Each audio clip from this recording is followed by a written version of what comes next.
Introducing the all-new Corolla. 60 of the 260 concrete piles that have been driven into the ground to support the construction of the Guam Museum may be damaged.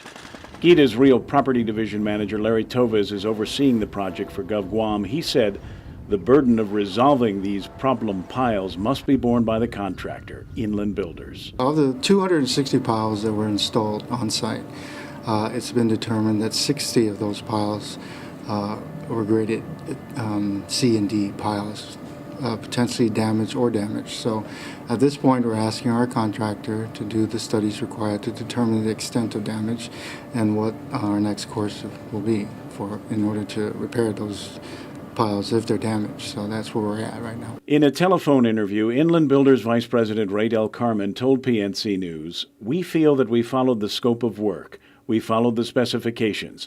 The piles were driven to specification. If they're damaged, there has to be other reasons," he said. He also asked, why do they say we are automatically at fault if we followed their specifications? How does that prove that the damage is because of us? When PNC News asked him if he was suggesting that the museum design could be at fault, he said, yes, it could be a design fault. We have every confidence, he said, in our subcontractors. That is their specialty. Watts Constructors is casting the piles. Healy Tibbetts is driving them into the ground. We can't confirm it's a design issue. Our position is this is the responsibility of the contractor. And so, again, we're trying to resolve those issues with them to try to come to a resolution on the pilings, because this is what's holding up the progress in this project. Whoever is at fault, the Guam Museum won't be finished this December.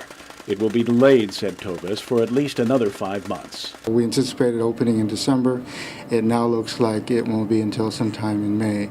But it's our intent here at GITA to try to expedite that and open this facility, complete it as early as possible and within budget. Toves said the contractor, Inland Builders, will be conducting further studies to verify the initial damage report, but he maintains that GITA's position remains the burden is on Inland Builders to correct the problem. We're working the issues out with the contractor.